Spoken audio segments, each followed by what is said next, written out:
Magandang araw po sa inyong lahat. Bali, tulungan ko po agad kayo makapag-English gamit po ang be careful. So, ito pong be careful ay itatagalog po natin bilang maging maingat ka. Okay? Ngayon, ito pong maging maingat ka, sasamahan po natin ng ibang impormasyon para makabuo po tayo ng English sentence. Okay? So, ito po yung isasama nyo. Pili na lang po kayo dito sa nakalista po dito sa baba. Simula sa paggawa ng mga desisyon hanggang dito sa salitang dyan. Okay? So, magbigay na po agad ako ng halimbawa. Maging maingat ka sa paggawa ng mga desisyon. Pag in English po yan, be careful in making decisions. Okay? Gamit na gamit po yan, di ba? Isa pa, maging maingat ka sa iyong pagpili. Be careful in your choice.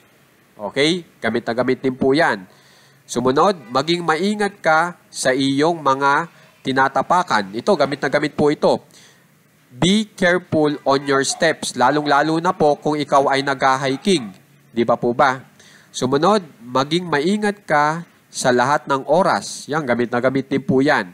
Be careful at all times.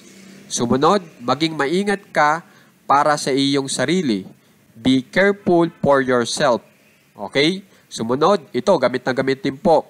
Maging maingat ka sa iyong mga salita. Be careful with your words. Okay? Sumunod, maging maingat ka sa iyong ginagawa. Be careful with what you do. Gamit na gamit din po yan. Tapos itong nasa baba, gamit na gamit din. Maging maingat ka sa trabaho. Be careful at work.